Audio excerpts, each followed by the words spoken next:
Est-ce que le jeûne intermittent fait perdre du poids? C'est une question qui revient tout le temps et la réponse c'est oui et non et je vais vous expliquer pourquoi.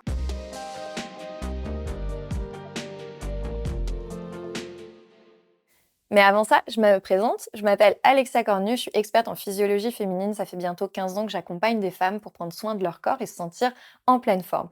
Cette question-là, il y a des centaines de femmes qui me l'ont posée. Est-ce que si je fais du jeûne intermittent, je vais perdre du poids? Et donc, comme je vous disais tout à l'heure, c'est oui et non à la fois. Et avant d'en savoir plus, n'oubliez pas de vous abonner à ma chaîne pour recevoir une notification tous les dimanches quand je sors une nouvelle vidéo. Et puis, dans le lien de la description, vous avez une petite surprise aussi avec un guide pour perdre du poids sans régime. Donc, n'hésitez pas aussi à cliquer dessus pour le télécharger gratuitement. Et alors, pour commencer sur le jeûne intermittent, ce qu'il faut savoir, c'est que ça ne correspond pas à tout le monde. Il y a des personnes pour qui ça va se passer hyper intuitivement et qui, du coup, vont le faire tous les jours parce qu'au final, ça leur convient tellement qu'elles ne verraient pas forcément revenir en arrière à reprendre soit un petit déjeuner ou alors un dîner, puisqu'on va voir qu'on peut le faire de différentes façons. Pour d'autres personnes qui l'ont essayé, ça ne convient absolument pas et elles ne ressentent aucun bienfait à faire le jeûne intermittent. Donc, première chose, quelle est la raison pour laquelle vous voulez faire du jeûne intermittent? Si c'est pour perdre du poids, je pense que c'est pas la bonne solution parce que l'objectif du jeûne intermittent, c'est pas d'avoir moins de calories au quotidien. Quand on fait du jeûne intermittent, l'objectif, c'est pas de faire un régime restrictif ou une restriction calorique. Par contre, pourquoi est-ce que le jeûne intermittent, ça marche si bien pour les personnes qui veulent perdre du poids et qu'il y a plein de personnes qui disent j'ai réussi à perdre du poids grâce au jeûne intermittent? C'est souvent parce que soit manger trop tard, trop riche, soit le matin, le petit déjeuner n'était absolument pas adapté, trop riche en glucides et du coup, ça a impacté tout le reste de leur journée en termes d'apport. Donc, le jeûne intermittent, en quoi ça consiste? Ça va être de jeûner pendant 14-16 heures, ce qui est souvent les durées les plus fréquentes. Vous pouvez le faire le matin ou le soir. Donc, soit vous, par exemple, vous décidez d'arrêter de manger, le dernier repas se termine à 18 heures et dans ce cas-là, vous remangez que le lendemain. Donc, soit vous faites un jeûne de 14 heures ou de 16 heures. Je vous déconseille de faire plus de 16 heures si c'est de façon habituelle, récurrente sur un jeûne intermittent. Et je vous invite aussi à commencer, si vous n'avez pas du tout l'habitude, par 12 heures, puis petit à petit, 13, 14, etc., d'y aller progressif et de trouver un équilibre entre 14 et 16 heures. C'est vraiment ce qui fonctionne le mieux. Les études ont prouvé que au-delà de 16 heures, vous n'avez pas forcément plus d'avantages, voire même pour la femme, aux alentours de 14 heures, c'est la durée optimale par rapport à l'étude qui avait été faite sur l'impact du jeûne sur le corps de la femme. Vous dînez par exemple, vous terminez de dîner à 20 heures ou 21 heures, et donc pareil, hein, vous comptez 14-16 heures, hop, avant le premier repas le lendemain. Donc certaines personnes vont choisir de sauter le repas du soir ou alors de sauter le petit déjeuner.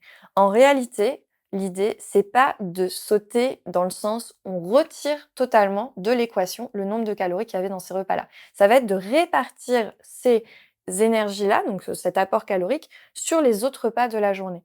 Donc par exemple, vous pouvez choisir de faire du jeûne intermittent en consommant 2 repas par jour. Dans ce cas-là, ces 2 repas, ça va être important qu'ils soient riches et nutritivement, que vous ayez suffisamment de calories par rapport à l'énergie dont vous avez besoin. D'autres personnes vont faire 4 repas en faisant quand même du jeûne intermittent, c'est juste que ces 4 repas vont être répartis sur la durée de 8 heures dans la journée. Et donc vous pouvez manger par exemple toutes les 2 heures et vous arrivez quand même à faire 4 repas en faisant du jeûne intermittent. Donc vous l'avez compris, le jeûne intermittent, c'est d'avoir une longue durée entre 14 et 16 heures sans manger. Pendant cette durée, vous pouvez consommer de l'eau. Mais l'erreur la plus fréquente que je vois sur des personnes qui font du jeûne intermittent, c'est de consommer d'autres aliments avec 0 calorie, mais des saveurs. Il faut savoir que vous avez des capteurs qui sont sur votre langue et à partir du moment où vous consommez des aliments qui ont des saveurs, ça envoie un message au cerveau, le cerveau communiquant avec vos intestins, se préparant à recevoir dans l'estomac des aliments. Donc, vous risquez en fait de perdre tous les bienfaits du jeûne intermittent si vous consommez par exemple du thé ou du café pendant votre jeûne.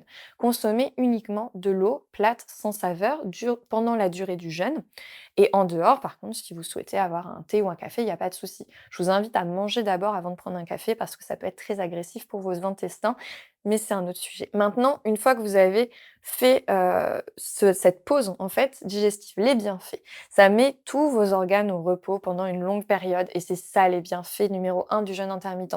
C'est de laisser tout votre appareil digestif, intestinal se reposer, ce qui permet qu'ils soient beaucoup plus performants quand ils ont besoin de fonctionner parce qu'ils ont un réel temps de repos qui leur permettent de se régénérer. Donc c'est très intéressant pour ça.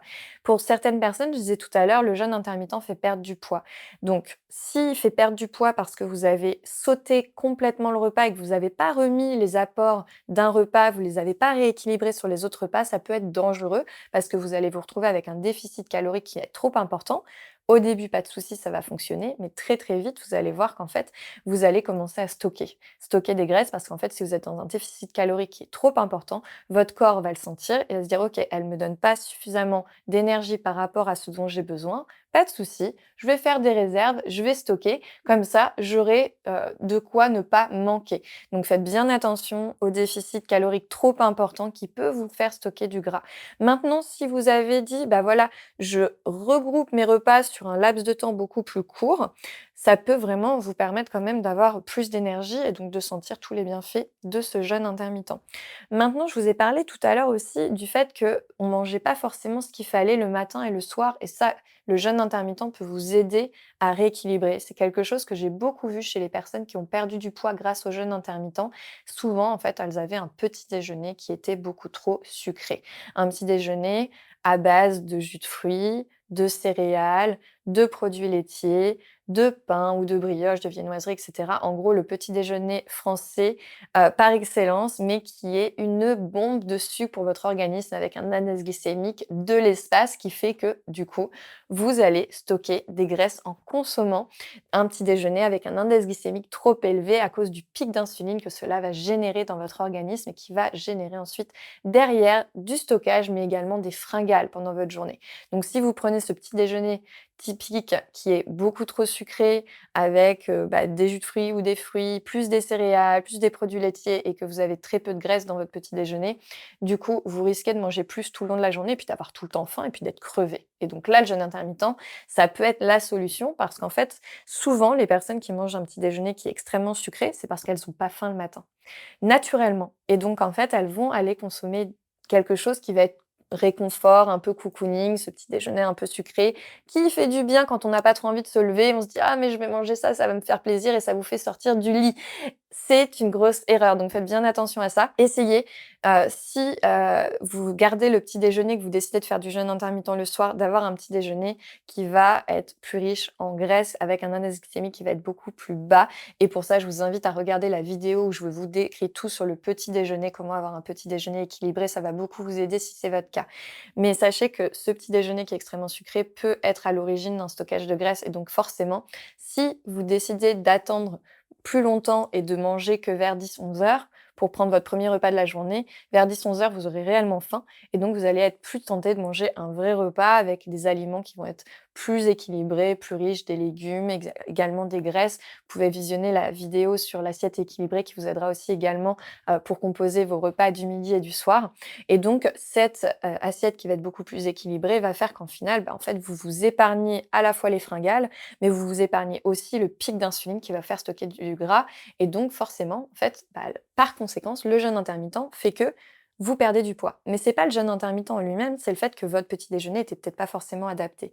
Et idem pour le soir, certaines personnes dînent très tard en consommant, beaucoup, de calories, le soir juste avant d'aller se coucher et donc vont avoir tendance aussi à stocker parce que, c'est pas adapté et parfois le fait justement de se dire: «Je vais dîner plus tôt», va permettre au corps d'assimiler tranquillement votre repas du soir et d'aller vous coucher du coup sans avoir faim, mais également sans avoir, une digestion qui n'est pas terminée et donc ça peut également vous aider à la fois à avoir un sommeil de meilleure qualité, ce qui a un impact direct sur votre poids, mais également de ne pas avoir une surcharge calorique le soir quand vous allez vous coucher. Donc voilà pour le jeûne intermittent, j'espère que vous avez bien vu les différents éléments qui peuvent vous permettre de bénéficier du jeûne intermittent, c'est-à-dire ne pas avoir un petit déjeuner trop sucré ou ne pas dîner trop riche trop tard le soir. Donc ça dessus, ça peut vous aider et ça peut également vous aider parce que ça aide votre corps à se régénérer, à avoir plus d'énergie et donc du coup à mieux fonctionner. Mais n'oubliez pas qu'en aucun cas, Vous devez moins manger, avoir un déficit calorique trop important. C'est pas l'objectif du jeûne intermittent. Et n'oubliez pas aussi que pendant votre jeûne intermittent, c'est uniquement de l'eau sur la période de jeûne pour vraiment avoir tous les bénéfices de ce jeûne. Si vous avez des questions, surtout n'hésitez pas à les laisser en commentaire. Si vous voulez plus d'informations, comment perdre du poids, n'hésitez pas à télécharger mon guide pour perdre du poids sans régime qui est disponible sur le lien de cette vidéo. Et puis, abonnez-vous pour avoir une notification tous les dimanches quand je sors une nouvelle vidéo. À très vite!